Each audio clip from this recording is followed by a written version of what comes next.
கடந்த வருடம் 2ஆம் மாதம் 2ஆம் தேதி மெத்தப்பொடி உள்ளிட்ட 3 கொலை செய்யப்படுகின்றார்கள். அவர்கள் எதற்காக கொலை செய்யப்படுகின்றார்கள் என்று சொன்னால், சட்டவிரோதமான முறையில் சாராயம் விற்பனை செய்ததை அவர்கள் போலீசாரிடம் சொல்லிக் கொடுத்திருக்கலாம் என்கின்ற சந்தேகத்தின் அடிப்படையில் தான் இவ்வாறு மெத்தப்பொடி என்று அழைக்கப்படுகின்ற நபர் உள்ளிட்ட 3 கொலை செய்யப்படுகின்றார்கள். இந்த கொலை சம்பவத்துடன் தொடர்புபட்டவர் தான் பொடி என்று அழைக்கப்படுகின்ற மற்றொரு நபர். இந்த நபர் தான் கடந்த 11ஆம் தேதி இவ்வாறு மாவடல பகுதியில் கொலை செய்யப்பட்டு அதன் தொடர்ச்சியாக அவரது தலையை ரத்னாவளி தேவியின் கைகளிலே வைத்துவிட்டு சென்றார்கள். இந்த சம்பவம் இலங்கை முழுவதும் பெரும் அதிர்வலைகளை ஏற்படுத்தியிருந்தது. இந்த நிலையில் இந்த சம்பவம் தொடர்பாக தற்பொழுது பல்வேறுபட்ட தகவல்கள் வெளியாகி இருக்கின்றது. அவை தொடர்பாகத்தான் இந்த தொகுப்பிலே விரிவாக பார்க்க இருக்கின்றோம். மற்றொரு செய்தியாக மன்னார் மடுப்பகுதியில் மாடு கடத்தலில் ஈடுபட வந்தார்கள் என்கின்ற சந்தேகத்தின் அடிப்படையிலே பொதுமக்கள் ராணுவத்தின் உதவியுடன் அவர்களை பிடித்து மடு போலீசாரிடம் ஒப்படைத்திருப்பதாக கூறப்படுகின்றது. அது தொடர்பான காணொலிகளும் வெளிவந்திருக்கின்றது.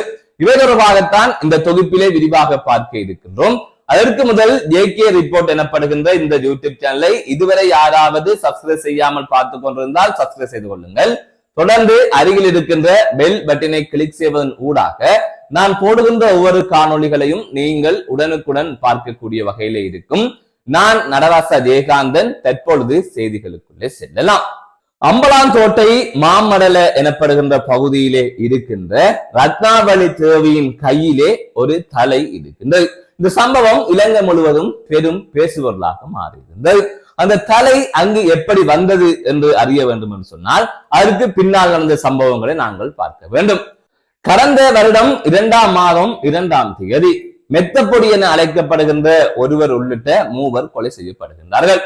அவர்கள் ஏன் கொலை செய்யப்படுகின்றார்கள் சொன்னால், மாமடல எனப்படுகின்ற பகுதியில் இடம்பெற்று வருகின்ற சட்டவிரோத மதுபான விற்பனை தொடர்பாக போலீசாருக்கு இவர்கள் தகவல் வழங்கி இருக்கலாம் என்கின்ற சந்தேகத்தின் அடிப்படையிலே இந்த 3 கொலை செய்யப்படுகின்றார்கள்.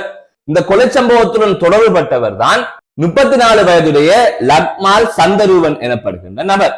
இந்த நபர் அந்த சம்பவத்துடன் தொடர்புபட்ட நிலையிலே அவர் கைது செய்யப்பட்டு கடந்த மார்ச் மாதம் 30ஆம் தேதி அவர் நீதிமன்றத்தினால் பிணையிலே விடுவிக்கப்படுகின்றார்.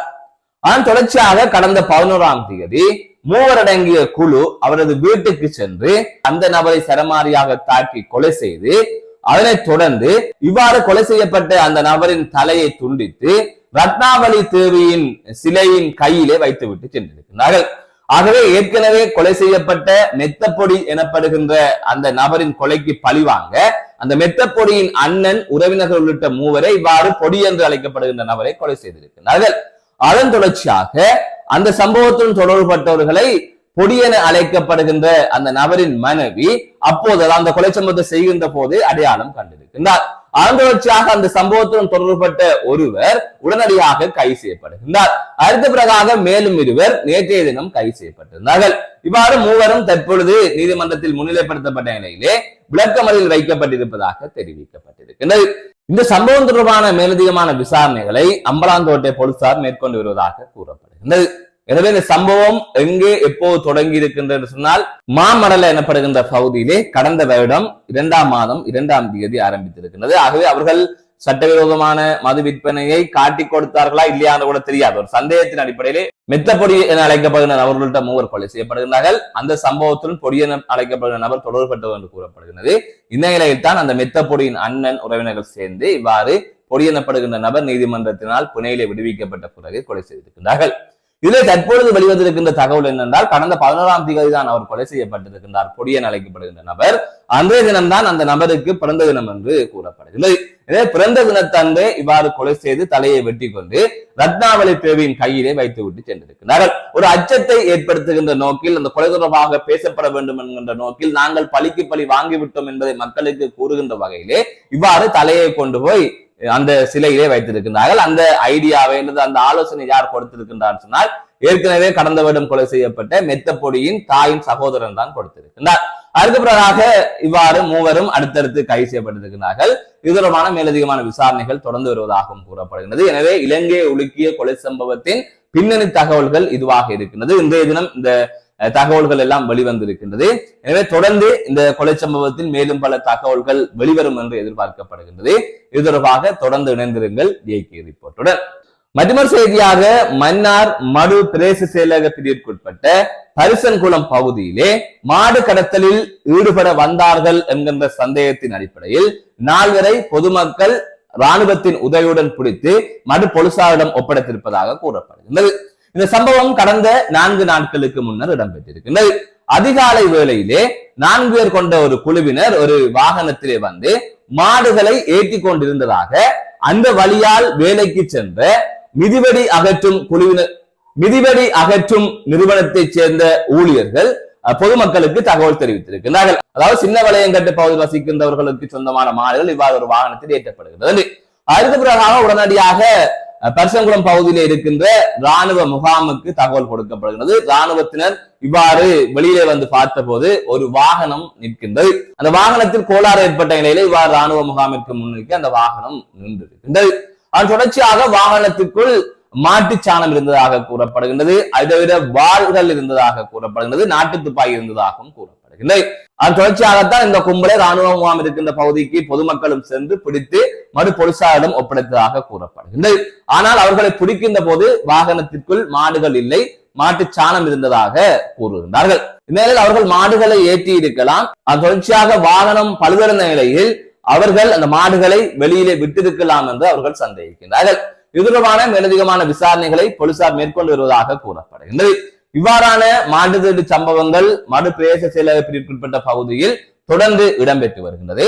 அதனை தாண்டி இங்கே மாடுகளை வளர்ப்பவர்கள் மாலை நேரமானால் மாடுகளை கொண்டு போய் தங்களது பட்டிகளில் அடைப்பதும் இல்லை என்கின்ற விடயத்தையும் இதை குறிப்பிட வேண்டும். அனைத்து மாடுகளும் வீதியிலே இருக்கின்றது. ஒரு நோயாளர் காவு வண்டி கூட மடு பிரதேச செயலக பிரிவுக்குட்பட்ட எந்த பகுதியிலும் செல்ல முடியாத அளவுக்கு இருக்கின்றது என்று சொன்னால் அந்த அளவிற்கு மாடுகள் வீதியிலே இருக்கின்றது. இதனை கட்டுப்படுத்துவதற்கு மாந்தை மேற்கு பிரதேச சபை எந்த விதமான முயற்சியையும் எடுக்கவில்லை என்பதைத்தான் இதிலே கூற முடியும். இருந்துட்டு எப்போதாவது ஒலிபெருக்கி மூலம் மாடுகளை கட்டுப்படுத்த வேண்டும் என்று அறிவிப்பார்கள். அதனை தாண்டி எந்த நடவடிக்கையுமே எடுக்க மாட்டார்கள். எனவே மாடுகள் அனைத்தும் வீதியில இருக்கின்றது. வீதி மாட்டுக்கு போட்டார்களா அல்லது வாகனங்கள் ஓடுவதற்காக போட்டார்களா என்று தெரியவில்லை.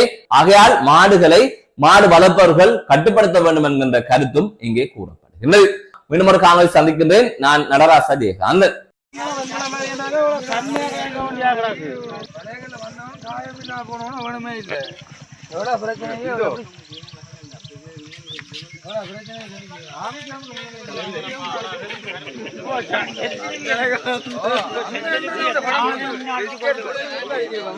சாப்பாடு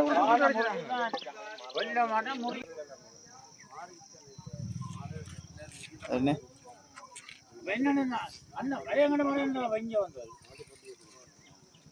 வரையங்கட மாதிரி அரே கிராம ஜிஎஸ் வந்தமா எந்த ஜிஎஸ் இல்ல வரையங்கட மாதிரி என்ன நீங்க வந்ததப்பா திருநா திருநா வாலே என்ன மாடு வந்தாங்க